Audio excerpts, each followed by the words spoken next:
जय सिया राम। आज की इस बहुत ही महत्वपूर्ण प्रेस वार्ता में आए सभी प्रेस कर्मियों का, मीडिया के साथियों का मैं अभिनंदन करती हूँ, इस्तकबाल करती हूँ, बहुत बहुत स्वागत करती हूँ। और अपनी बात ये कहकर या गाकर शुरू करना चाहती हूँ कि मंगल भवन अमंगल हारी, द्रवहु सुदशरथ अजर बिहारी। राम सिया राम जय जय राम। मंगल भवन अमंगल हारी। सनातन का मानना है कि राम नाम के श्रवण मात्र से, उच्चारण मात्र से पाप कट जाते हैं, संकट दूर हो जाते हैं, कष्ट पीड़ा दुख सब कट जाता है। राम इतने कल्याणकारी हैं, राम इतने मंगलकारी हैं, राम इतने पतित पावन हैं। गांधी भी कहते थे, रघुपति राघव राजा राम, पतित पावन सीता राम, ईश्वर अल्लाह तेरो नाम। और ऐसे मर्यादा पुरुषोत्तम प्रभु श्री राम के साथ ठगी करने वाले, राम नाम का दुरुपयोग करके करोड़ों श्रद्धालुओं और भक्तों के साथ कुठाराघात करने वाले, राम के नाम पर छल कपट, झूठ फरेब, पाखंड और षड्यंत्र करने वाले कितने बड़े पापी होंगे, कितने बड़े अधर्मी होंगे और कितने बड़े रामद्रोही होंगे, ये सोचकर भी आत्मा कांप जाती है। और ये सिर्फ मेरा व्यक्तिगत दृष्टिकोण नहीं है, आज हर भारतवासी का ये दृष्टिकोण है। और मैं किसी एक धर्म की बात नहीं करती हूं, मैं हर भारतवासी कह रही हूं, क्योंकि सनातन परंपरा की तो मैंने बात की और मैं साथ में यह भी कहना चाहती हूं कि है राम के वजूद पे हिंदुस्तान को नाज, अहले नजर समझते हैं इनको इमाम हिंद। तो ये भारत की सामूहिक धार्मिक चेतना की बात है, ये भारत की सामूहिक आस्था की बात है। और ध्यान दीजिएगा, ये भारत में धर्म और राजनीति के खतरनाक घालमेल की बात है। वोट चोरी, सीट चोरी, चंदा चोरी, चढ़ावा चोरी, इस पूरे प्रकरण ने हर भारतीय के मन के सबसे भावुक, सबसे धार्मिक, सबसे मुलायम कोने को छलनी छलनी करके रख दिया है। और इस चोरी से जुड़े हर व्यक्ति को, चाहे वो कोई छुट भैया टिन्नू हो, चाहे वो सर्वे सर्वा करता धरता चंपत राय हो, या फिर वो स्वयंभू महामानव प्रधानमंत्री नरेंद्र मोदी ही क्यों ना हो, उन्हें कटघरे में तो खड़ा किया जाएगा, उन पर सवालिया निशान तो दागे जाएंगे, उनको बेनकाब तो किया जाएगा और सवालों के जवाब भी मांगे जाएंगे। अब बड़े आश्चर्य की बात है, मुझे लगता है पूरा जून का महीना ऐसे गया कि हम सुबह उठते थे और सोचते थे कि इससे बुरा राम मंदिर के प्रकरण में और क्या हो सकता है, इससे खराब क्या हो सकता है, इससे ज्यादा नीचे कोई व्यक्ति कैसे गिर सकता है। और तभी पता चलता है थोड़ी देर के बाद कि कोई नया खुलासा हो गया, कोई नया एक्सपोजे हो गया, कोई नए तथ्य सामने आ गए, चोरी से जुड़े हुए, छल कपट से जुड़े हुए, झूठ फरेब से जुड़े हुए, और फिर मन बहुत व्यथित और बहुत विचलित हो जाता है। तो क्या क्या एक्सपोजे हुए, इस पर आने से पहले थोड़ी सी क्रोनोलॉजी में समझाना चाहूंगी, क्योंकि जैसे राम मंदिर, भगवान राम, हिंदू धर्म किसी स्वघोषित ठेकेदार की बपौती नहीं है, वैसे क्रोनोलॉजी भी किसी की बपौती नहीं है। तो मैं पहले से शुरू करती हूं। तो हुआ यूं कि अयोध्या में परम श्रद्धेय शंकराचार्यों का एक ट्रस्ट पहले से था, और जब सुप्रीम कोर्ट का निर्णय आया और राम मंदिर के निर्माण पर बातचीत और संवाद शुरू हुआ, तो इस ट्रस्ट ने बकायदा कोर्ट और मोदी सरकार को लिख कर दिया कि हम राम मंदिर का निर्माण करवा सकते हैं, कि हमारे पास धर्म की, अनुभव की, धन की कोई किल्लत, कोई कमी नहीं है। पर मोदी जी को कैसे मंजूर हो सकता था? मोदी जी को तो धर्म का स्वघोषित ठेकेदार खुद बनना है, मोदी जी कैसे मान सकते थे? मोदी जी को तो धर्म के नाम पर, राम के नाम पर वोट मांगने थे। हालांकि वोट से नोट का सफर बहुत जल्दी तय कर लिया। बहरहाल, तो मोदी जी को लगा कि ऐसे तो बात हाथ से निकल जाएगी, नहीं माना गया। और 5 फरवरी 2020 को श्री राम जन्मभूमि तीर्थ क्षेत्र ट्रस्ट का गठन किया गया। और इसकी जानकारी किसी और ने नहीं, खुद मोदी जी ने लोकतंत्र के सबसे बड़े मंदिर संसद में खड़े होकर यह जानकारी दी कि एक नया ट्रस्ट बना दिया गया है। और ट्रस्ट के पास मंदिर निर्माण को लेकर, मंदिर के संचालन को लेकर और मंदिर में जो भी दानकर्ता आते हैं, जो भी श्रद्धालु भक्त आते हैं, जो भी दान होता है, उस दान के प्रबंधन की पूरी जिम्मेदारी उसको दे दी गई। और वो जिम्मेदारी इस ट्रस्ट ने कैसे निभाई है, आज ये देश का बच्चा बच्चा जान रहा है। पर एक और बात इसमें जुड़ी हुई है कि ट्रस्ट में भर्ती कैसे की जाएगी, ट्रस्ट में जो दान लिया जाएगा उसका एसओपी क्या है, क्या वो एसओपी माना जाएगा, भर्ती के कुछ नियम होंगे, ये किसी को नहीं मालूम था। तो भर्ती किसकी हुई? भाजपा के कार्यकर्ताओं की, संघ से जुड़े लोगों की, तमाम ऐसे लोगों की जो मोदी जी का जो एक चैम्बर है उससे जुड़े हुए हैं। कोटरी जो है मोदी जी की, मोदी सरकार की, योगी सरकार की, उससे जुड़े हुए लोग हैं। और इस पर कमाल की बात यह है कि इस ट्रस्ट को आरटीआई से बाहर रखा गया। और अब ये जो चोरी पकड़ी गई है, तो थोड़ा फ्लैशबैक में जाइए और अब इस बात पर गौर करिए कि इस ट्रस्ट में भर्ती क्या इस मंशा के साथ नहीं हुई थी कि कुछ इतना बड़ा घोटाला करना है कि कोई बाहर वाला ना अंदर आ सके, उसको भनक ना लगे, धीरे धीरे बंद कमरों में चोरी छुपे चोर दरवाजों से इस बड़े घोटाले को अंजाम देना था। इसीलिए अपने अपने लोगों को रखा गया और अपने अपने लोगों के बीच में बंदर बांट हो गई। फिर थोड़ा आगे बढ़ते हैं। अब चोरी पकड़ी गई, 40 दिन में 70 चोरियां हो गई, तो कुछ तो करना था। तो यूपी सरकार ने एसआईटी का गठन कर दिया। और मजे की बात देखिए कि एसआईटी की रिपोर्ट तो सबमिट होती है, दायर की जाती है, पर वो सार्वजनिक नहीं की जाती। तो यानी कि राम मंदिर का नया ट्रस्ट बन रहा है, इसकी घोषणा संसद में की जा सकती है, लेकिन एसआईटी उसी राम मंदिर में जो चढ़ावा चोरी हुई है उसकी एसआईटी की रिपोर्ट सार्वजनिक नहीं की जा सकती। क्यों नहीं की जा सकती भाई? किसको बचा रहे हैं? कौन है वो चोर जिसकी दाढ़ी में तिनका है? यह सवाल तो पूछा जाएगा। ये दुभाती क्यों हो रही है?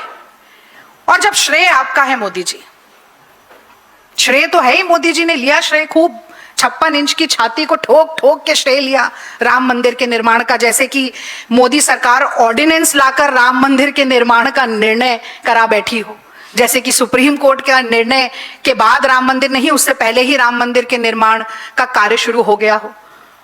और जैसे कि मोदी जी और अमित शाह जी शायद गुजरात में अपनी जमीन जायदाद बेच के राम मंदिर का निर्माण कर रहे हो। ऐसा कुछ भी नहीं हुआ, पर श्रेय आपने लिया। श्रेय लिया तो जिम्मेदारी भी आपकी है। और बार बार ये भारतीय जनता पार्टी के कार्यकर्ता, सारे अंधभक्त लगातार चुनाव में कहते रहे कि जो राम लला को लाए हैं आप उन्हें सरकार में लाइए। तो जिम्मेदारी तो आपको तय करनी पड़ेगी।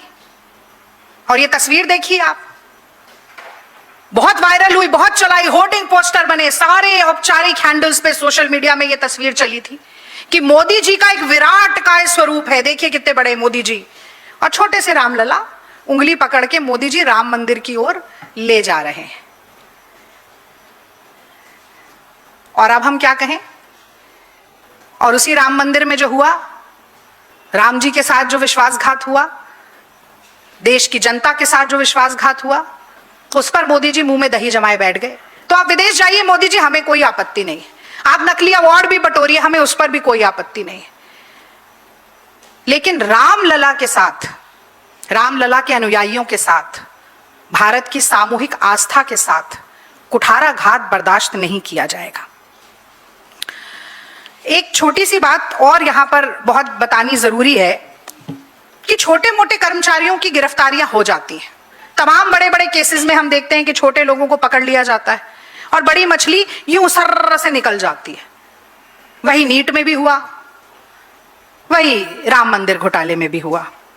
चंपत राय जी का इस्तीफा भी हो जाता है, दिखाने के लिए लीपापोती हो जाती है। और दो बातें और हैं, फिर भाजपा के कुछ गुर्गे आ जाते हैं मैदान में, नाम नहीं लूंगी, नाम लेके क्यों उन्हें प्रसिद्ध किया जाए। तो वो गुर्गे आ जाते हैं मैदान में और क्या कहते हैं, अब देखिए ये भारतीय जनता पार्टी और आरएसएस के जो राम भक्त हैं उनका मामला है, उन्होंने लूट की, उन्होंने चोरी की, और वही हम सब जो हैं हम आपस में निपटा लेंगे। आप कौन हैं, आप क्यों बोलेंगे। तो ये भाजपा आरएसएस को निपट लेने दीजिए, कितना करोड़ का चंदा आया, कितनी ईंटें आई सोने की, कितनी चांदी की, हमने किया था, हमने दान दिया था, नहीं। इस देश के गरीब से गरीब व्यक्ति ने और इस देश के अमीर से अमीर व्यक्ति ने अपने सामर्थ्य के अनुसार, अपनी श्रद्धा भक्ति के अनुसार, सच्चे मन से, समर्पण के भाव से आकर राम मंदिर में चढ़ावा चढ़ाया था, दान किया था। वो चढ़ावा भी आपकी बपौती नहीं है, और कितने भी गुर्गे आप मैदान में छोड़ दीजिए वो आपकी बपौती नहीं मानी जाएगी।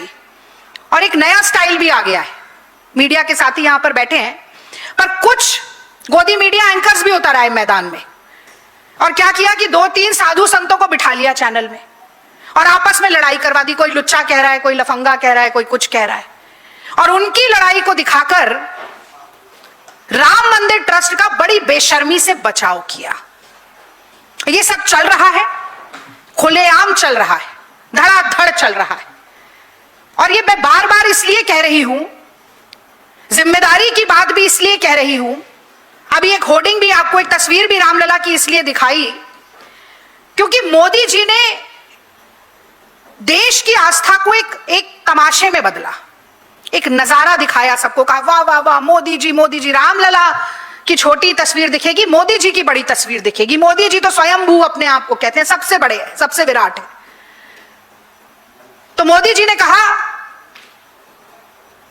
56 इंच का सीना, और उनके अंधभक्तों ने कहा जय हो मोदी जी, मोदी जी ने क्या नहीं करके दिखाया, मोदी जी ने राम ट्रस्ट बनाया, मोदी जी ने राम मंदिर ट्रस्ट की घोषणा की, मोदी जी ने शिलान्यास किया, मोदी जी ने प्राण प्रतिष्ठा की, मोदी जी ने उद्घाटन किया, मोदी जी ने ध्वजा दिखाई, मोदी जी ने भूमि पूजन किया, मोदी जी ने सब कुछ किया, और चंदा चोरी, चढ़ावा चोरी से पल्ला झाड़ लिया। जैसे ही पता चला कि रोज लगभग 2.5 लाख रुपए की चोरी हो रही थी, जैसे ही पता चला कि वो सारा धन चुपचाप सीसीटीवी कवरेज फुटेज से बचाते हुए टॉयलेट में छुपा दिया जाता था, जैसे ही पता चला कि अभी तो ये अंगड़ाई है, ये तो this is the tip of the iceberg, अभी बहुत खुलासे होंगे, तो विदेश को निकल लिए। मीठा मीठा गपगप और कड़वा कड़वा थू थू। मोदी जी आज मुंह और जुबान सिलकर बैठे हैं। खामोशी का मतलब हां होता है, चुप्पी का मतलब संलिप्तता होता है। इसीलिए सबसे पहले बाहर आकर मोदी जी को बताना चाहिए देश को, जवाबदेही उनकी भी उतनी ही है जितनी किसी चंपत राय या किसी टिन्नू की है।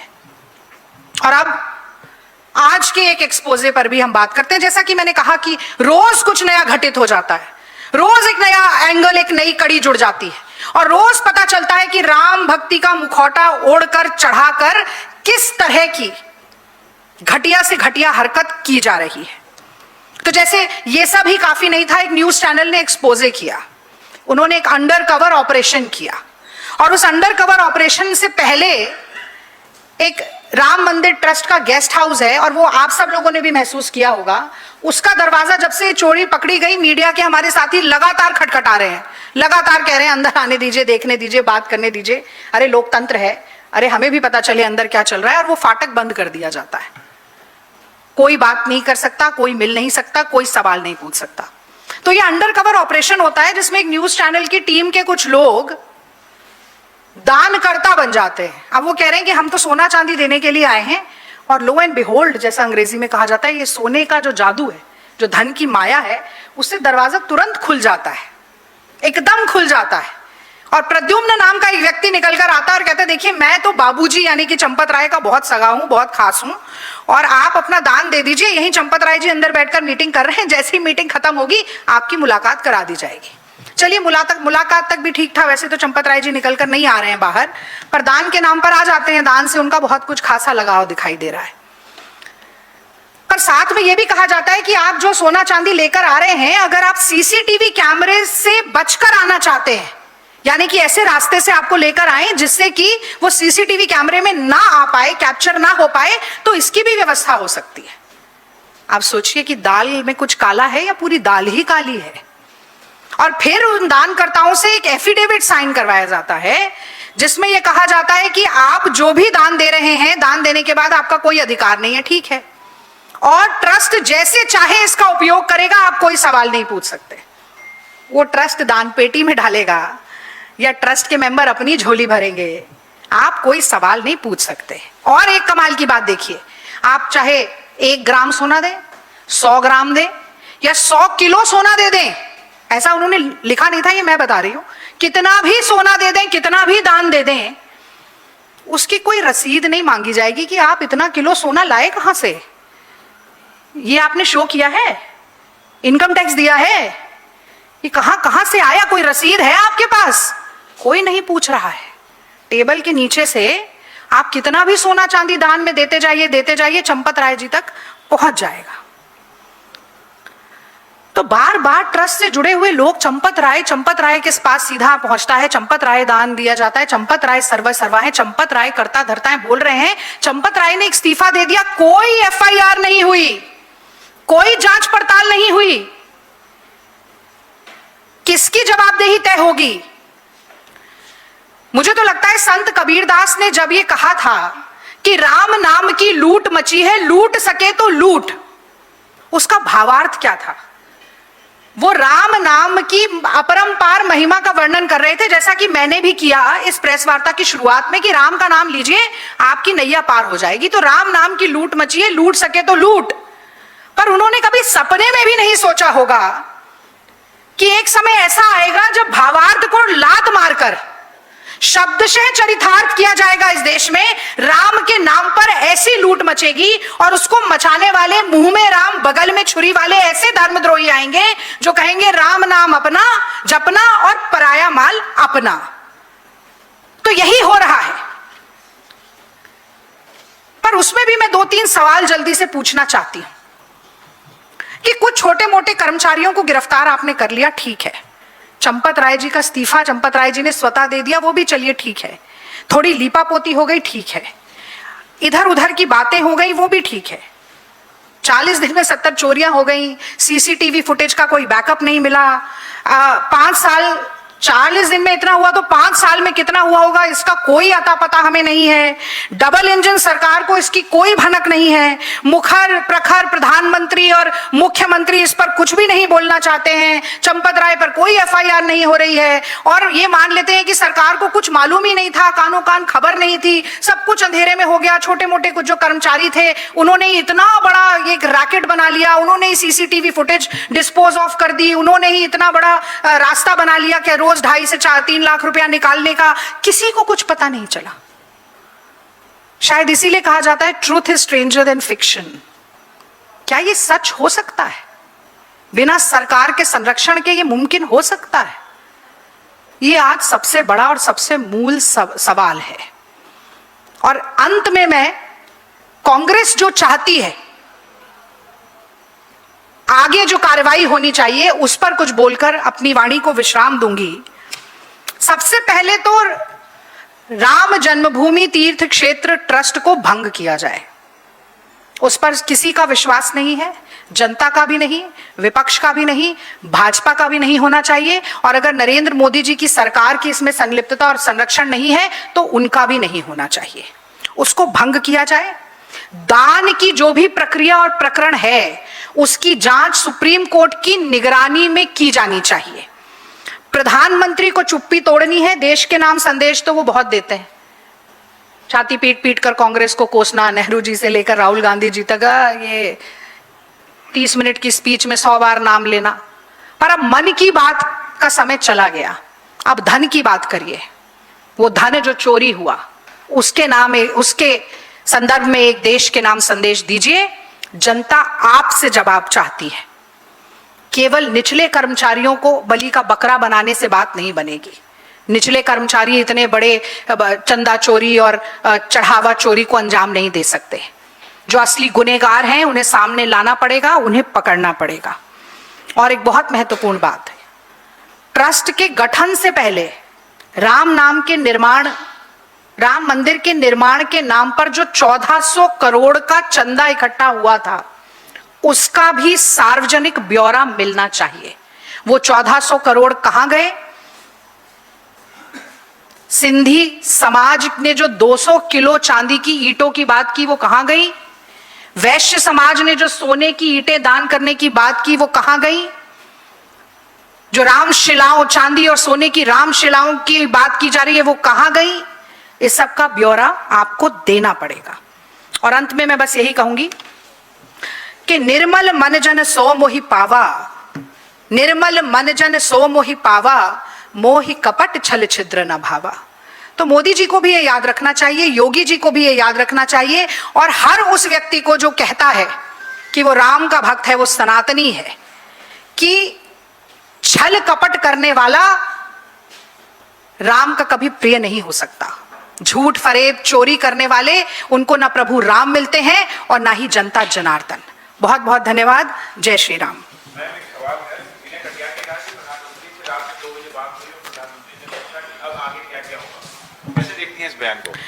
विनय कटियार सरकार के औपचारिक प्रवक्ता हैं या भारतीय जनता पार्टी के औपचारिक प्रवक्ता हैं? मैंने तो आपसे कहा कि नरेंद्र मोदी ये कानाफूसी क्यों कर रहे हैं? नरेंद्र मोदी जी को तो स्वयं एक देश के नाम संदेश देना चाहिए, 8 बजे आना चाहिए प्राइम टाइम पर, और धन की बात करनी चाहिए, चंदा चोरी चढ़ावा चोरी के बारे में बताना चाहिए। और ये कानाफूसी कब तक चलती रहेगी? इसने उसको कहा, उसने उसको कहा, संदेशन खेती नहीं होती है। श्रेय आपका तो जिम्मेदारी आपकी। अगर आपने कहा कि आप रामलला को लेके आए हैं, तो रामलला के मंदिर में जो भ्रष्टाचार हुआ, जो कुठाराघात हुआ, जो विश्वासघात हुआ, उसकी जिम्मेदारी लीजिए और मुंह खोलिए। और आज तो अमरनाथ की यात्रा पर यात्रियों की आस्था को लेकर इतना लंबा पत्र लिखा है। अमरनाथ के यात्रियों की आस्था है, राम भक्तों की कोई आस्था की कोई कीमत नहीं है आपके लिए। राम भक्तों की आस्था को यूं ही मजाक और मखौल बनता रहेगा, ये नहीं चलेगा। मुंह में राम बगल में छुरी नहीं चलेगी। राम के नाम पर लूट नहीं चलेगी। राम के नाम पर सामूहिक आस्था का हनन नहीं चलेगा। Ma'am, RSS has officially released a statement by Dattaraya Hosable. He says that we are condemning the Ayodhya temple donation theft, demanding accountability and reforms while appealing for calm and vigilance against divisive forces. Who is RSS appealing to? And is a notice of a small little appeal enough? Modi ji can have meetings with Mohan Bhagwat regarding political issues in the country, but this is such an important religious issue and nobody cares about it. So Vinay Katiyar is telling us that he has had a word with Modi ji, and now RSS is coming up with an official statement saying that we condemn. Is condemnation enough? Can't they two stick together and come up and face the media about this? Talk to the nation, talk to the people of this country. Talk to all the Ram Bhakts. Actions always speak louder than words. यहाँ पर सिर्फ शब्दों से काम नहीं चलेगा। शब्दों का मायाजाल आरएसएस बुनती रहेगी। उनसे रजिस्ट्रेशन के ऊपर पूछो, उनके पास कोई जवाब नहीं है। उनसे अपनी खुद की फंडिंग के बारे में पूछो, उनके पास कोई जवाब नहीं है। राम मंदिर की चढ़ावा चोरी, चंदा चोरी के बारे में पूछो तो कह रहे हैं हम कड़ी निंदा करते हैं। कड़ी निंदा करने से क्या होगा? वैसे तो आप कहते हैं कि हम तो सब कुछ देखते हैं, सब कुछ हम ही करते हैं, सब कुछ हम ही चला रहे हैं। 30-40 लोगों की सरकार आपको सिक्योरिटी देती है, 30-40 गाड़ियां आपके काफिले में चलती हैं, और आप अब कह रहे हैं कि हम सिर्फ निंदा कर देंगे और काम चल जाएगा। अगर आरएसएस सीरियस है, अगर मोदी सरकार सीरियस है, तो पहली फुर्सत में राम मंदिर ट्रस्ट को भंग करना पड़ेगा। ये शुरुआत है, और इसके बाद जो 4-5 मांगे हमने रखी, उनको पूरा करना पड़ेगा। मैं तेजपाल सिंह। राम मंदिर में ना तो कोई धर्माचार्य या शंकराचार्य जो है उनका किसी का इन्वॉल्वमेंट नहीं है। पूरे के सारे लोग हैं वो इन्हीं के परिचित हैं। दूसरा, आरटीआई से बाहर किया गया, पहले भी पीएम केयर फंड और बीसीसीआई पार्टी से बाहर किया गया। तो ट्रांसपेरेंसी से राम को दिक्कत है या इनको?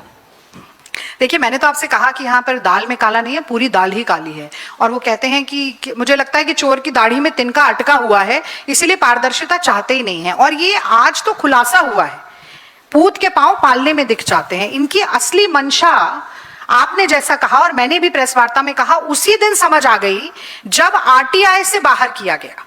करोड़ों रुपए का चंदा आएगा, कुंभ है, कुंभ के बाद कुंभ में कितने श्रद्धालु आएंगे, कितना सोना चांदी अर्पित किया जाएगा, ये सबको मालूम था। एक आम भारतीय भी समझता है लेकिन उसमें धर्माचार्यों धर्म गुरुओं को अलग रखना, आरटीआई से बाहर रखना, और जैसा मैंने कहा चुन चुनकर केवल अपने लोगों को, आरएसएस को, भाजपा के लोगों को बिठाना और बंदर बांट करना, यानी कि ये सब कुछ सुनियोजित था, इसके बारे में सबको खबर थी। और वो कहते हैं कि धृतराष्ट्र तो अंधे थे, गांधारी ने खुद आंखों पर पट्टी बांध ली थी। तो अब आप खुद आंखों पर पट्टी बांध ले और कह दें हमें तो कुछ दिखाई नहीं दे रहा है, तो ये जनता, ये जो पब्लिक है, ये सब जानती है। आप ऐसे मूर्ख नहीं बना पाइएगा। दूसरा, केजरीवाल जी ने पीसी की थी, उसमें उन्होंने बताया कि 12 बार आईबी ने शिकायत की थी। उसके बाद भी तो उन्होंने कहा कि ये नहीं कहता कि प्रधानमंत्री इसमें इन्वॉल्व हैं या नहीं है, लेकिन पता था उनको। देखिए, अगर प्रधानमंत्री नरेंद्र मोदी जी की नाक के नीचे भ्रष्टाचार चल रहा है, अगर मुख्यमंत्री योगी जी की नाक के नीचे चंदा चोरी, चढ़ावा चोरी हो रही है, तो ये कह देना जी हमें तो पता ही नहीं था, हमें तो भनक ही नहीं थी, हमें तो जानकारी ही नहीं मिली, हमें तो तब पता चला जब इसका सार्वजनिक रूप से खुलासा हुआ और सीसीटीवी की फुटेज भी गायब हो गई, और अब कोई हमारे पास चंपत राय ने इस्तीफा दे दिया है, 7-8 लोग पकड़े गए हैं, 10-10, 20-20 लाख रुपए उनके पास बरामद हो गए हैं, तो बस हो गया, काम खत्म हो गया। तो इतने नाकारा और निकम्मे हैं क्या हमारे देश के प्रधानमंत्री भी और मुख्यमंत्री योगी जी भी? राम मंदिर ट्रस्ट उन्हीं ने संसद में घोषणा की, राम मंदिर ट्रस्ट के लोग कौन होंगे उसमें उन्हीं ने निर्धारित किया। जैसा मैंने बताया, शिलान्यास हो, प्राण प्रतिष्ठा हो, ध्वजारोहण हो, उद्घाटन हो, सब कुछ मोदी जी ने ही किया। और अब वो ऐसे मासूम बन रहे हैं कि मुझे तो कुछ मालूम ही नहीं है। तो कुर्सी है तुम्हारी, जनाजा तो नहीं है, कुछ कर नहीं सकते तो उतर क्यों नहीं जाते? उतर जाइए, छोड़ दीजिए, कुछ नहीं कर सकते। महंगाई क्यों है? कुछ नहीं कर सकते। बेरोजगारी क्यों है? हमें पता नहीं है। नीट पेपर क्यों लीक हो रहा है? 10 साल में 89 पेपर लीक हो गए। महिलाओं की असुरक्षा क्यों बढ़ती जा रही है? हमें पता नहीं है। पेट्रोल डीजल का भाव पूछ लो, हमें पता नहीं है। गैस सिलेंडर कब सब्सिडाइज रेट पर मिलेगा? हमें, अरे भैया आपको कुछ पता नहीं है तो आप काहे कुर्सी पर बैठे हैं? उतर जाइए। मैम, एक सवाल ये है कि जैसे आप लोग डिमांड कर रहे हैं एसआईटी को सार्वजनिक रिपोर्ट को लीक करना चाहिए, रिलीज करना चाहिए, इसके अलावा एक बड़ा एलिगेशन ये भी लग रहा है कि राम मंदिर में जो फंड के साथ करप्शन हुआ है या जो हेराफेरी हुई है उसको लेकर एसआईटी जांच कर रही है। कई साल पहले जो जमीनों की लेन देन है उसको लेकर एसआईटी जांच नहीं कर रही। कल अरविंद केजरीवाल ने सवाल खड़ा किया था, तो क्या कांग्रेस पार्टी भी मांग करती है कि जो पुराने केसेस हैं उसके ऊपर भी जांच होनी चाहिए स्टार्टिंग से लेकर? देखिए, चंदा चोरी, चढ़ावा चोरी की शुरुआत उसी दिन हो गई थी जब करोड़ों रुपए का घपला जमीन की खरीद फरोख्त में 10 मिनट में हो गया था। तभी, जैसा मैंने कहा कि पूत के पांव पालने में दिख गए थे। आपने बिल्कुल सही प्रश्न उठाया है। और अभी जो फाइनेंशियल फ्रॉड है, जो चढ़ावे का फ्रॉड है, उसके अलावा और कई तरीके के खुलासे निकल कर आएंगे, जिसमें से जमीन का घोटाला, लैंड स्कैम भी उसमें शामिल है। तो ऐसी तमाम चीजें जो परत दर परत खुलती जाएगी, उस सबकी जांच हो। लेकिन शुरुआत सबसे पहले, जैसा कि मैंने कहा, मंदिर ट्रस्ट के भंग होने से और सुप्रीम कोर्ट के द्वारा एक जांच समिति बनाकर उसकी निगरानी में पूरी जांच पड़ताल होने से शुरुआत होनी चाहिए। Ma'am, this is Hariom from Jharkhand Reporter. Where are you? Yeah, my question is different from this issue. In the wake of speculated delimitation bill, which Modi government is willing to bring again in the upcoming session, how confident Congress is to win the majority seats in case 2029 elections happens after delimitation? See, we are going to fight. And how will this law favor you electorally? Sir, we are going to fight tooth and nail against the Delimitation Act, which comes in the garb of women reservation, but that is a completely separate issue. And today the focus is on Ram Mandir Trust, and I do not want to dilute it. So we will have a press conference on that once we come close to the monsoon session.